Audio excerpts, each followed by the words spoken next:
مذاکرات جو ہیں وہ ایک اس وقت موضوع بحث بنے ہوئے ہیں جی. تحریک انصاف کا کوئی لیڈر کہتا ہے جی کہ ہم نے مذاکرات کرنے ہیں, کوئی کہتا ہے جی مذاکرات نہیں ہو, کوئی کہتا ہے جی خان صاحب نے کہا جی یہ کمیٹی مذاکرات کرے گی, کوئی کہتا ہے کہ خان صاحب نے کہا کسی سے کوئی مذاکرات نہیں ہوگا. زین قریشی صاحب, یہ صورتحال کلیئر نہیں ہو رہی کہ تحریک انصاف نے حکومت سے مذاکرات کرنے ہیں, اسٹیبلشمنٹ سے مذاکرات کرنے ہیں, کس سے مذاکرات کرنے ہیں. کمیٹی بنا دی گئی ہے, علی مین گنڈا پور صاحب جو ہیں وہ کہتے ہیں جی کہ مجھے مینڈیٹ مل گیا ہے, اور پھر دوسرے لیڈر کہتے ہیں جی کہ خان صاحب نے کہا کسی سے کوئی مذاکرات نہیں ہوں گے. تو صورتحال ہے کیا؟ میر صاحب اگر آپ اجازت دیں تو میں ایک ہی دفعہ کے لیے آپ کے لیے کلیئر کر دیتا ہوں. بیرسٹر گوہر صاحب جب اڈیالہ تشریف لے کے گئے اور عمران خان صاحب سے ان کی ملاقات, بانی چیئرمین سے ملاقات ہوئی, تو انہوں نے آ کے بڑا واضح کر دیا کہ آج کی تاریخ میں ہمارے کسی سے مذاکرات نہیں ہو رہے. اگر ہمارے مذاکرات ہوں گے تو بھی ہم آپ کو اطلاع کر دیں گے کہ ہمارے مذاکرات ہو رہے ہیں, ہم نے چھپ کے تو کرنے نہیں ہیں. اور تیسری بات یہ کہ عمران خان صاحب نے فرمایا کہ 3 جماعتیں چھوڑ کر مسلم لیگ نون, پیپلز پارٹی اور ایم کیو ایم, ہم ہر جمہوری قوت کے ساتھ بیٹھنے کو تیار ہیں. مثال کے طور پہ اگر مولانا جو کہ ہمارے حریف رہے ہیں, ہمارے اپوننٹ رہے ہیں سابقہ ادوار میں, ہم کے پی کے میں ان کے خلاف الیکشن لڑتے ہیں, اگر اس ایک پوائنٹ ایجنڈا پہ جو کہ سٹولن مینڈیٹ کا ایجنڈا ہے, اگر اس پہ وہ آ کے ہمارے ساتھ بات چیت کرنا چاہتے ہیں, ہم ہر کسی سے بات کرنے کو تیار ہیں. تو یہ بات کلیئر ہو جانی چاہیے. میرے خیال سے اس پہ کوئی ابہام نہیں رہنا چاہیے کہ اگر آپ سٹولن مینڈیٹ کے اوپر بات کرنا چاہتے ہیں, ہم ہر جمہوری قوت سے بات کرنے کو تیار ہیں. اچھا, ہر جمہوری حکومت سے بات کرنے کے لیے تیار ہیں. وہ جو پچھلے ہفتے آپ سے بات ہوئی تھی کہ جی تحریک انصاف والے جو ہیں, یعنی کہ سنی اتحاد کونسل والے, ان سے آپ کی ایک بیٹھک ہونے والی تھی, وہ اسٹینڈنگ کمیٹیوں کا فیصلہ ہوگا, کس اسٹینڈنگ کمیٹی میں کون ہوگا, تو وہ جو معاملہ ہے وہ کہاں تک پہنچا اور مزید آگے بڑھ سکتا ہے؟ میر صاحب, اس معاملے کو جو اسٹینڈنگ کمیٹی کی تشکیل کا معاملہ ہے, وہ تو میں اور زین دونوں اس میں براہ راست ملوث ہیں. میں ملوث ہیں شامل ہیں. نہیں, یہ لینگویج پی ٹی آئی سے سیکھی ہے. سیدھی بات کو بھی ایسے کرو ڈاکٹر صاحب بہت بڑی واردات ہو رہی ہے. ڈاکٹر صاحب ہمیں ملوث ہی کروانا چاہ رہے ہیں. سیدھی بات بھی ایسے کرو جیسے بہت بڑی واردات ہو رہی ہے. ہم شامل ہیں. ابھی وہ دیکھیں فیصلہ ججوں نے کیا ہے, ڈکیتی پہ ڈکیتی کہہ رہے ہیں, تو میں نے بھی انہیں کی ذرا ٹون میں بات کی ہے, تو ہم دونوں ملوث ہیں اس میں. اچھا, تو وہ کافی حد تک بات بہرحال وہ آگے چلی گئی ہے اور ہم کنسنسس پہ پہنچ گئے ہیں تقریباً. تو اسمبلی کے اندر تو ان معاملات پہ یہ ہے کہ بڑا اچھا ایک ماحول ہے, کنسنسس کا ماحول ہے, اور گفتگو بڑے اچھے انداز سے ہو رہی ہے. دوسری جو بات آپ ان سے پوچھ رہے ہیں, پہلی بات تو یہ ان کے پارٹی کا انٹرنل میٹر ہے, لیکن میں کل اسی پروگرام میں جس میں ہم دونوں بھائی تھے, ان کے 6 لیڈرز کی گفتگو سنائی گئی اور 6 کی 6 مختلف بات کر رہے تھے. کوئی کہہ رہا تھا کہ ہم آرمی چیف سے بات کریں گے, دوسرا لیڈر کہہ رہا تھا ان کا کہ ڈی جی آئی سے بات کریں گے, چوتھا کہہ رہا تھا نہیں پارلیمان میں بات کریں گے, پانچواں کہہ رہا تھا جناب جس کے پاس اختیار ہے وہ کسی کو پتہ ہی نہیں ہے. تو یہ ان کی کنفیوژن ہے, مجھے نہیں پتہ اس کا, لیکن بنیادی طور پہ یہ ٹریک سے اتر گئے ہیں. دیکھیں, جب کوئی ریل کی بوگی نہ اتر جائے نا پٹری سے, جب تک وہ پٹری پہ نہیں چڑھتی وہ راستے پہ جاتی نہیں ہے. اب یہ دیکھیں, ہم اس سے بھی نہیں بات کریں گے, اس سے بھی نہیں کریں گے. اب کبھی یہ کہتے ہیں جناب کہ ہم ایک جمہوری ملک ہیں, ہماری جماعت ایک پارلیمانی جماعت ہے.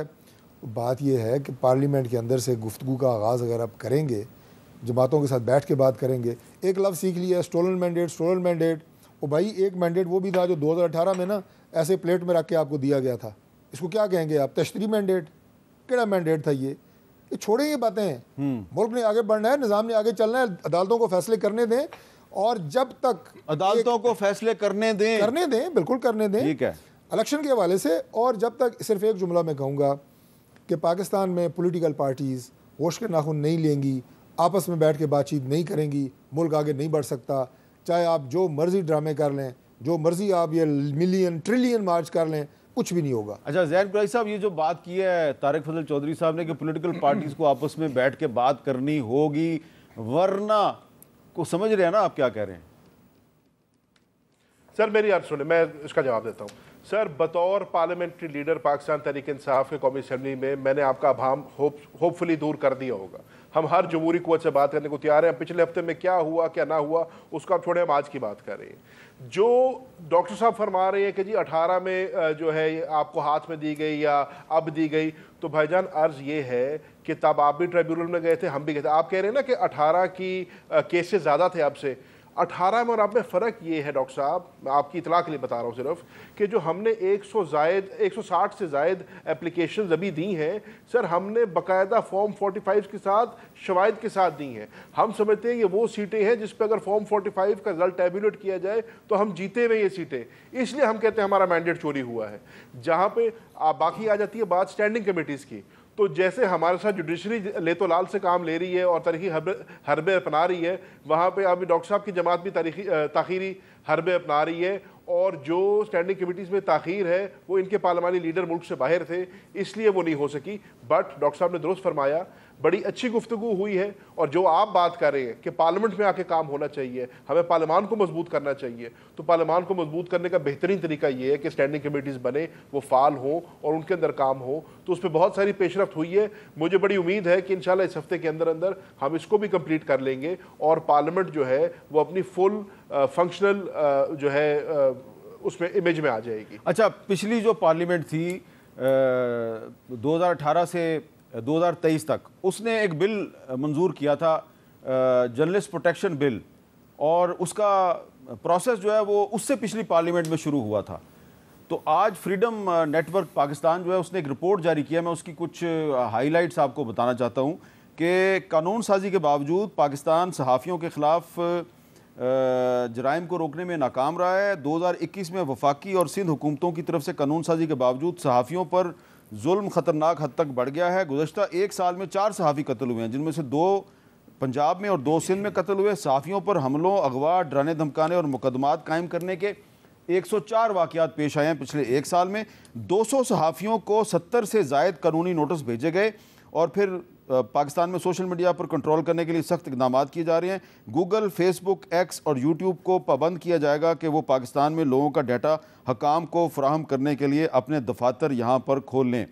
تو اس میں اب وقت میرے پاس کم ہے. ڈاکٹر صاحب، کم از کم جو پچھلی پارلیمنٹ نے جرنلسٹ پروٹیکشن بل منظور کیا تھا اس پر عمل درآمد تو ہو جانا چاہیے، وہ نہیں ہو رہا. میرے صاحب، پہلے تو میں آج آپ کے اس پروگرام کی بہت تعریف کروں گا کہ آپ نے انتہائی اہم نوعیت کے موضوعات پہ آج گفتگو کی اور مختلف موضوعات پہ گفتگو کی. پیورلی ایک پولیٹیکل پروگرام نہیں کیا، وہ ہم روز ہی کرتے ہیں. اب دیکھیں، یہ فریڈم نیٹ ورک نے جو صحافیوں کی اس کے لیے وہ اپنا ڈیٹا دیا ہے، جو ان کے خلاف تشدد کی اور پرتشدد کارروائیاں ہوئی ہیں، یہ انتہائی قابل مذمت ہے. لیکن میں یہ کہوں گا کہ اس پہ عمل درآمد بالکل، اگر اس میں رہ گیا ہے تو آئی ٹیک مائی ریسپانسبلٹی، میں آپ کو اس پہ خود اپڈیٹ کروں گا کہ اس پہ کتنا کام ہو چکا ہے اور ہم کریں گے جو پروٹیکشن بل ہے صحافیوں کا. لیکن صرف ایک جملہ اور میں کہوں گا کہ صحافی بھی ظاہر ہے اس معاشرے کا حصہ ہے.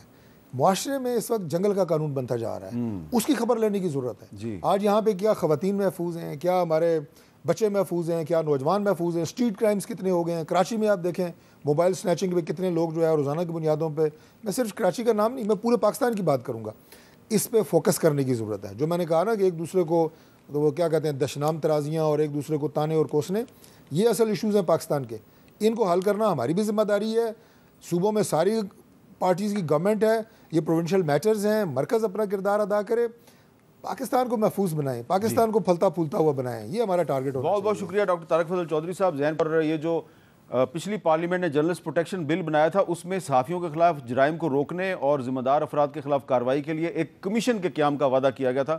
وہ کمیشن نہ پچھلی حکومت نے بنایا اور نہ ہی ابھی تک نئی حکومت وہ کمیشن بنا سکی ہے. تو وہ کمیشن فیڈرل گورنمنٹ نے بھی بنانا ہے اور سندھ حکومت نے بھی بنانا ہے، اور امید ہے کہ یہ اپنا وعدہ پورا کریں گے.